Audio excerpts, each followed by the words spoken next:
Good evening. Welcome to the Good Friday Tenebrae service. A service of Tenebrae or darkness is based on a 12th century late night service and is an extended meditation on the Passion of Christ. This evening, we will read the story of the suffering and death of Jesus from John's Gospel, divided into 16 readings. You are invited to live in silence at the end, to ponder the impact of Christ's death and await the celebration of the coming resurrection. Now, I want to invite you to stand, if you are able, to join me in greeting. God is light, in whom there is no darkness at all. Jesus Christ is the light of the world. And this is the judgment, that the light has come into the world. And we love darkness rather than light. Our opening hymn is When I Survey the Wondrous Cross. You can find it in the United Methodist hymnal number 298. We will sing verses 1st through 4th.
After Jesus had spoken these words, he went out with his disciples across the Kidron Valley to a place where there was a garden, which he and his disciples entered. Now Judas, who betrayed him, also knew the place because Jesus often met there with his disciples. So Judas brought a detachment of soldiers together with police from the chief priests and the Pharisees, and they came there with lanterns and torches and weapons. Then Jesus, knowing all that was to happen to him, came forward and asked them, "Whom are you looking for?" They answered, "Jesus of Nazareth." Jesus replied, "I am he." Judas, who betrayed him, was standing with them. When Jesus said to them, "I am he," they stepped back and fell to the ground. Again, he asked them, "Whom are you looking for?" And they said, "Jesus of Nazareth." Jesus answered, "I told you that I am he. So if you are looking for me, let these people go." This was to fulfill the word that he had spoken.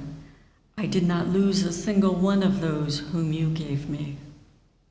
Then Simon Peter, who had a sword, drew it, struck the high priest's slave, and cut off his right ear. The slave's name was Malchus. Jesus said to Peter, "Put your sword back into its sheath.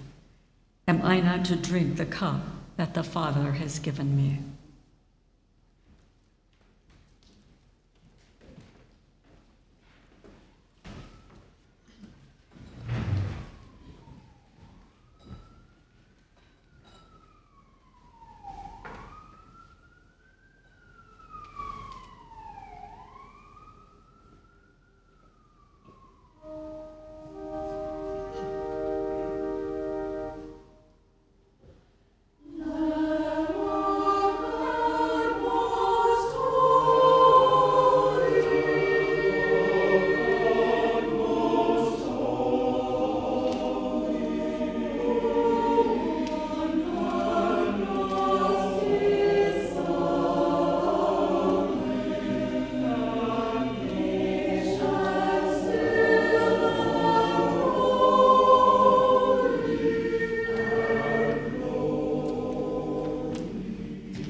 So the soldiers, their officer, and the Jewish police arrested Jesus and bound him.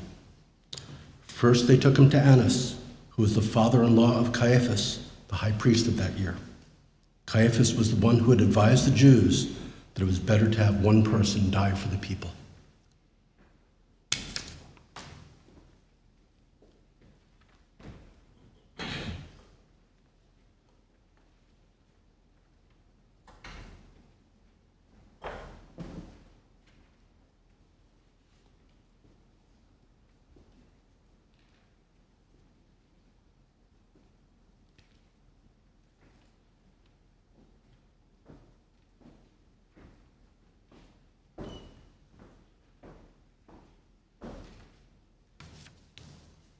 Simon Peter and another disciple followed Jesus. Since that disciple was known to the high priest, he went with Jesus into the courtyard of the high priest. But Peter was standing outside at the gate. So the other disciple, who was known to the high priest, went out, spoke to the woman who guarded the gate, and brought Peter in. The woman said to Peter, "You are not also one of this man's disciples, are you?" He said, "I am not." Now the slaves and the police had made a charcoal fire because it was cold, and they were standing around it and warming themselves. Peter also was standing with them and warming himself.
Then the high priest questioned Jesus about his disciples and about his teaching.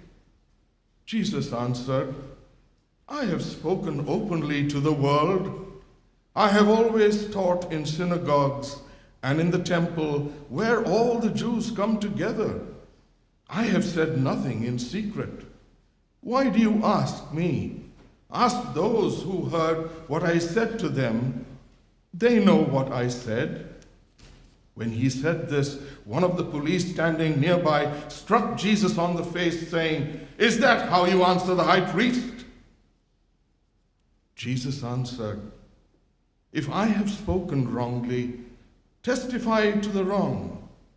But if I have spoken rightly, why do you strike me?" Then Annas sent him bound to Caiaphas, the high priest.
John chapter 18, verses 25 through 27.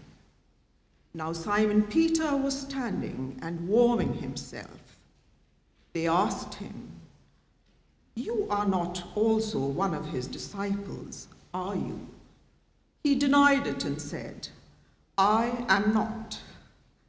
One of the slaves of the high priest, a relative of the man whose ear Peter had cut off, asked, "Did I not see you in the garden with him?" Again Peter denied it, and at that moment the cock crowed.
Then they took Jesus from Caiaphas to Pilate's headquarters. It was early in the morning. They themselves did not enter the headquarters, so as to avoid ritual defilement and to be able to eat the Passover. So Pilate went out to them and said, "What accusation do you bring against this man?" They answered, "If this man were not a criminal, we would not have handed him over to you." Pilate said to them, "Well, take him yourselves and judge him according to your law." The Jews replied, "We are not permitted to put anyone to death." This was to fulfill what Jesus had said when he indicated the kind of death he was to die.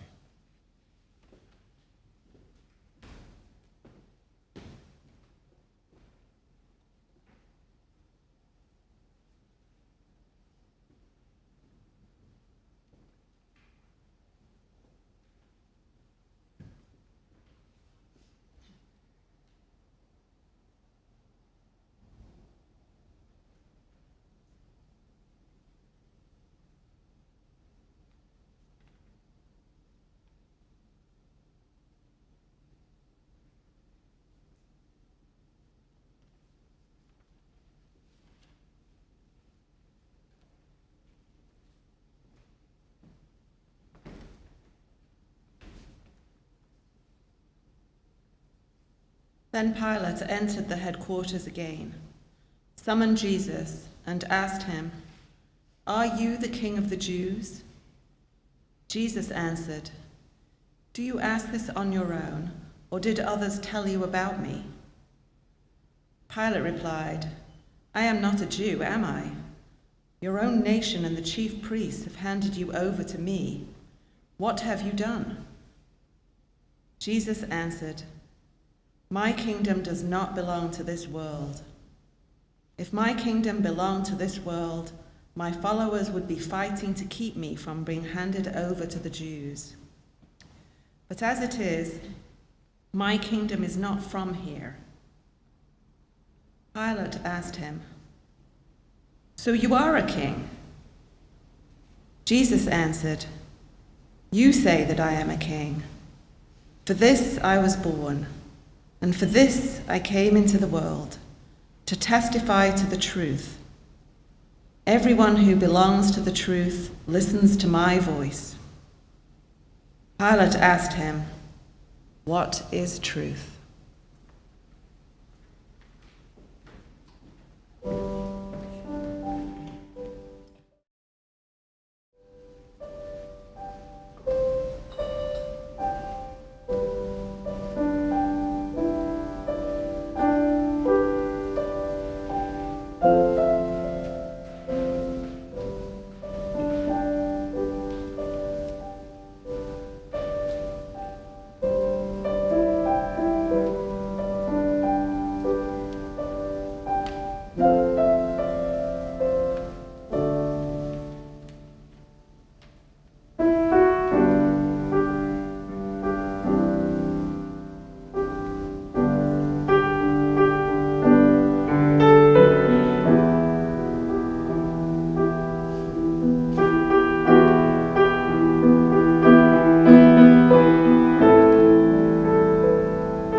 After he had said this, he went out to the Jews again and told them, "I find no case against him.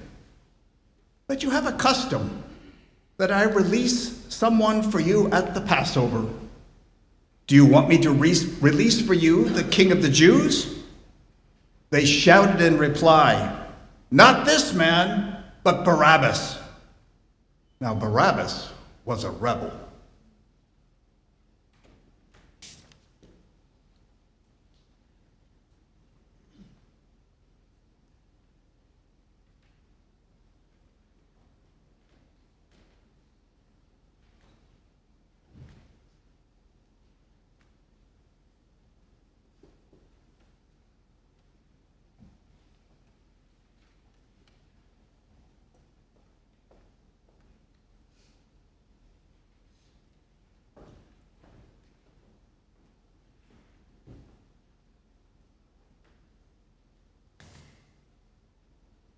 Then Pilate took Jesus and had him flogged. And the soldiers wove a crown of thorns and put it on his head, and they dressed him in a purple robe.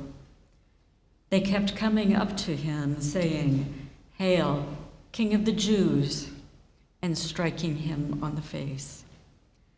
Pilate went out again and said to them, "Look, I am bringing him out to you to let you know that I find no case against him." So Jesus came out wearing the crown of thorns and the purple robe. Pilate said to them, "Behold the man." When the chief priests and the police saw him, they shouted, "Crucify him! Crucify him!" Pilate said to them, "Take him yourselves and crucify him. I find no case against him." The Jews answered him, "We have a law, and according to that law he ought to die, because he has claimed to be the Son of God." Now when Pilate heard this, he was more afraid than ever. He entered his headquarters again and asked Jesus, "Where are you from?" But Jesus gave him no answer. Pilate therefore said to him, "Do you refuse to speak to me? Do you not know that I have power to release you and power to crucify you?" Jesus answered him, "You would have no power over me unless it had been given you from above.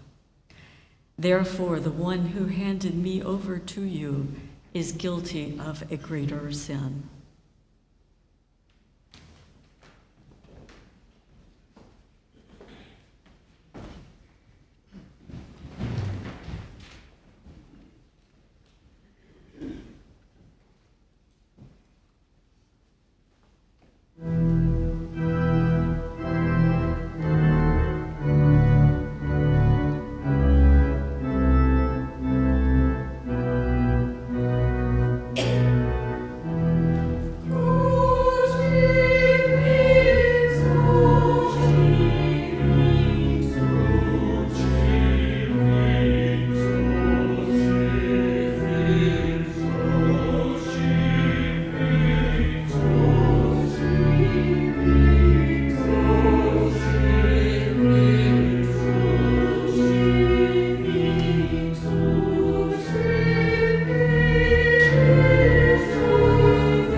From then on, Pilate tried to release him, but the Jews cried out, "If you release this man, you are no friend of Caesar. Everyone who claims to be a king sets himself against Caesar." When Pilate heard these words, he brought Jesus outside and sat on the judge's bench at a place called the Stone Pavement, or in Hebrew, Gabbatha. Now it was the day of preparation for Passover, and it was about noon. He said to the Jews, "Here is your king." They cried out, "Away with him! Away with him! Crucify him!"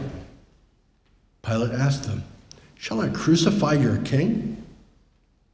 The chief priest answered, "We have no king but Caesar." Then he handed him over to them to be crucified.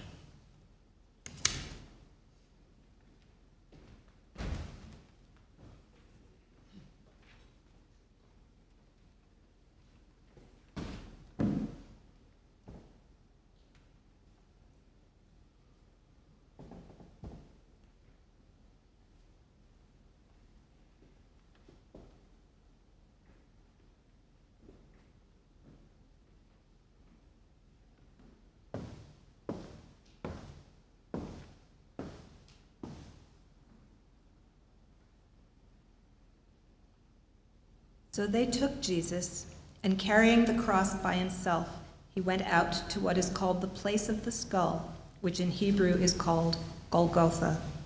There they crucified him, and with him 2 others, one on either side, with Jesus between them. Pilate also had an inscription written and put on the cross. It read, "Jesus of Nazareth, the King of the Jews." Many of the Jews read this inscription because the place where Jesus was crucified was near the city, and it was written in Hebrew, in Latin, and in Greek.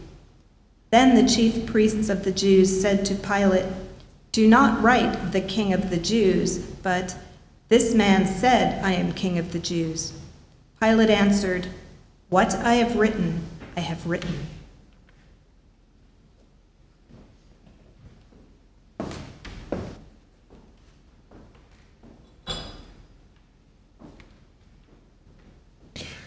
When the soldiers had crucified Jesus, they took his clothes and divided them into 4 parts, one for each soldier. They also took his tunic. Now the tunic was seamless, woven in one piece from the top. So they said to one another, "Let us not tear it, but cast lots for it to see who will get it." This was to fulfill what the scripture says, "They divided my clothes among themselves, and for my clothing they cast lots."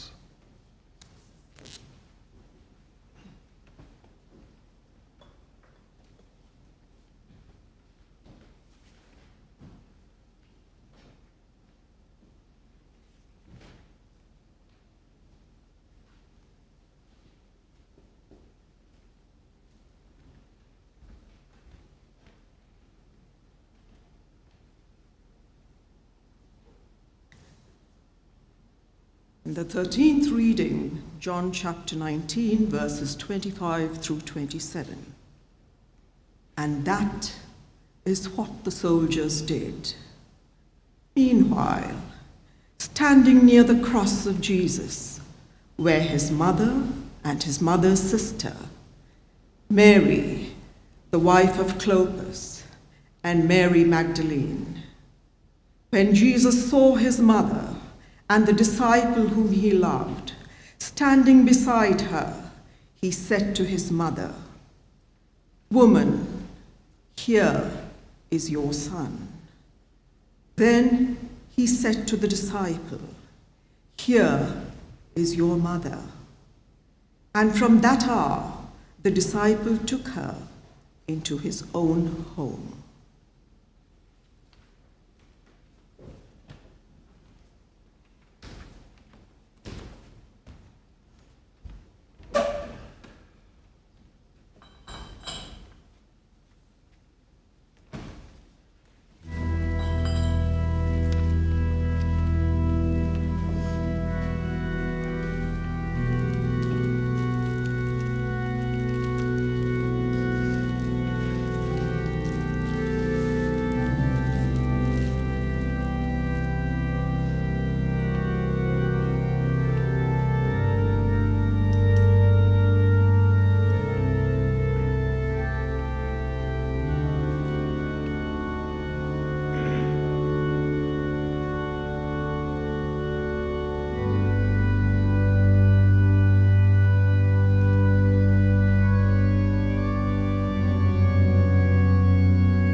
After this, when Jesus knew that all was now finished, he said, in order to fulfill the scripture, "I am thirsty." A jar full of sour wine was standing there. So they put a sponge full of the wine on a branch of hyssop and held it to his mouth. When Jesus had received the wine, he said, "It is finished." Then he bowed his head and gave up his spirit.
Since it was the day of preparation, the Jews did not want the bodies left on the cross during the Sabbath, especially because that Sabbath was a day of great solemnity.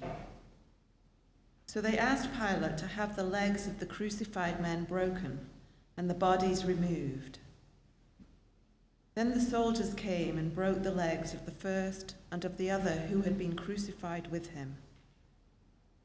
But when they came to Jesus and saw that he was already dead, they did not break his legs.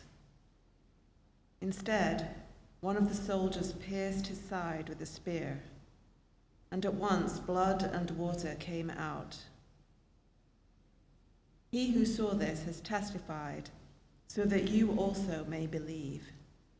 His testimony is true, and he knows that he tells the truth, so that you also may continue to believe. These things occurred so that the scripture might be fulfilled.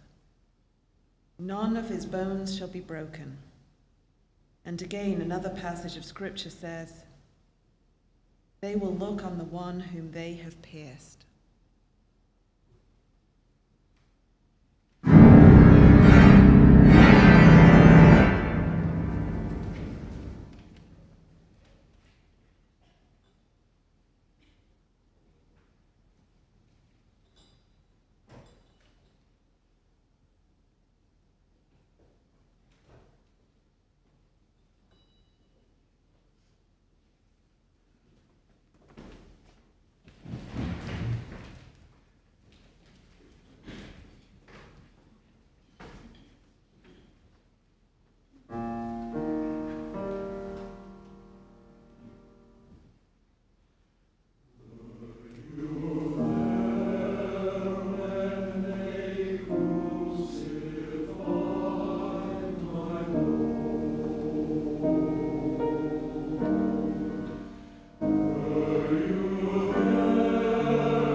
After these things, Joseph of Arimathea, who was a disciple of Jesus, though a secret one, because of his fear of the Jews, asked Pilate to let him take away the body of Jesus.